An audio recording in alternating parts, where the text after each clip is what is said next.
आप ब्राह्मण हैं और ब्राह्मण के लिए आप कहें तो आपको गौ दान दे देता हूं, आप गौ दान ले लीजिए।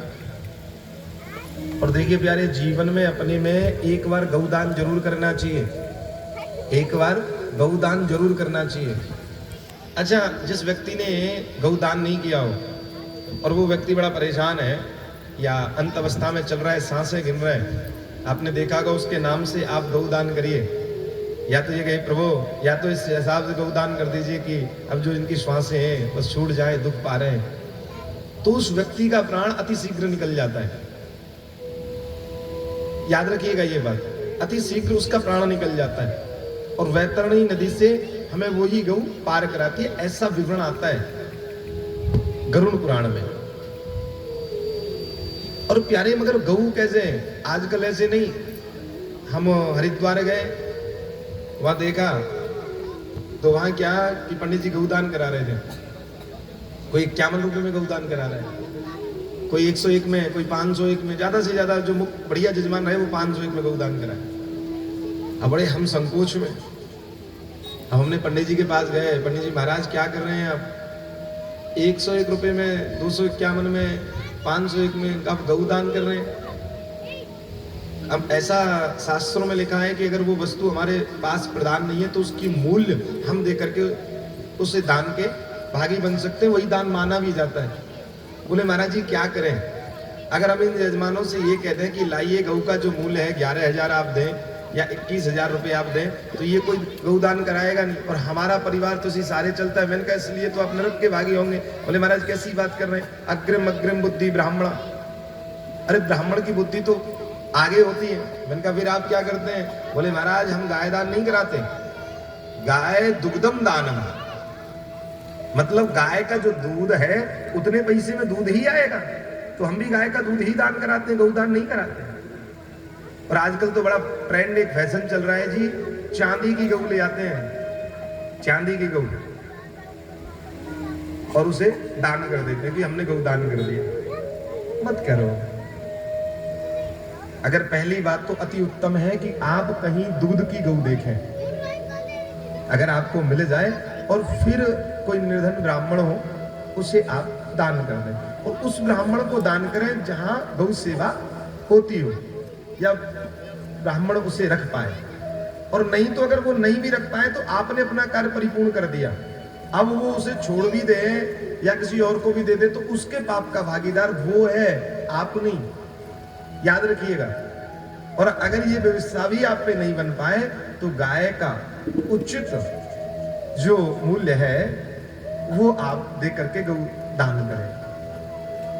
तो प्यारे आज कहने लगे, आप कहें तो आपको गौदान दे दें। बोले नहीं नहीं नहीं, हमें नहीं चाहिए, हम दान नहीं लेते। बोले प्रभु कैसी बात कर रहे हैं? बोले नहीं नहीं, हम दान नहीं लेते, हम वो ब्राह्मण नहीं है जो दान ले लें, हम नहीं लेते। अरे बोले प्रभु कुछ दान ले लीजिए। देखिए ब्राह्मणों के लिए भी दान बताया है। अब जैसे भोलेनाथ जी का दान है तो हर कोई उस दान को नहीं ले सकता। भोलेनाथ का चढ़ा हुआ दान, अगर दूर का दान है तो हम लोग साधारण पंडित ले सकते हैं, मगर उनके लिए निमित्त किए गए हैं कुशवाई, कहते ना कुसाई बाबा, तो उनको ही वो दान दिया जाए। स्वर्ण दान ये भी हर कोई ब्राह्मण नहीं ले सकता। मरे हुए पे हर कोई व्यक्ति नहीं कहा सकता कि चलो आप खा लो, आप तो पंडित जी हैं। ये महापात्र का होता है, तो हर किसी का एक विधान है। मगर आजकल तो जो मिल जाए, जैसे मिल जाए, बस मिल जाए, हाँ जेब भर जाए, मगर उस जेब के चक्कर में चाहे पीछे कितना भी बिगड़ जाए। देखिए प्यारे, पीछे ना बिगाड़ो। आज तुम थोड़ी सी इस चंद पैसे के लिए बड़े खुश हो जाओगे, मगर फिर जो आपको भोगना पड़ेगा ना वो अपने ही कर्म का दंड है। इसलिए पहले से ही आप सतर्क हो जाएं। तो प्यारे कहने लगे गांव दानम, आप कहें तो आपको मैं गांव की गांव दान दे दूं। महाराज मैं तो लोग का राजा हूं, 1 गांव 2 गांव 5 गांव, बताइए ना आपको क्या चाहिए। बोले नहीं नहीं हमें नहीं चाहिए। बोले प्रभु सब चीज की आप मना करें, स्वर्ण दानम सोना दान दे दे। बोले नहीं नहीं हमें नहीं चाहिए। रजत दानम चांदी दान दे दे। बोले नहीं हमें नहीं चाहिए। अच्छा एक बात बताइए, जो व्यक्ति हर वस्तु की मना करता हो, मुझे सोना नहीं चाहिए, मुझे चांदी नहीं चाहिए, मुझे घर नहीं चाहिए, मुझे गाड़ी नहीं चाहिए, मुझे बंगला नहीं चाहिए, मुझे कुछ नहीं चाहिए, उसे एक वस्तु आप दे दो, फिर उसे हर कुछ चाहिए, वो क्या है? आरके जी, पांडे जी आपके तो पास में ही बैठे हैं। हाँ हाँ, उसका विवाह करा दीजिए,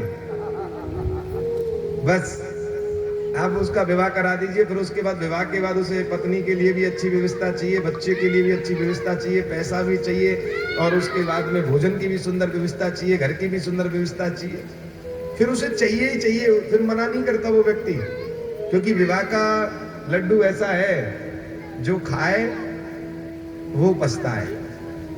विवाह का लड्डू ऐसा है, जो खाए वो पछताए, और जो नहीं खाए वो तो बेचारा रो रो के पछताया। प्रेम से बोलो राधे, प्रेम से बोलो ना मैया। प्यारे आज कहने लगे, वाह विप्र कन्या नाम विवाह कार्येषु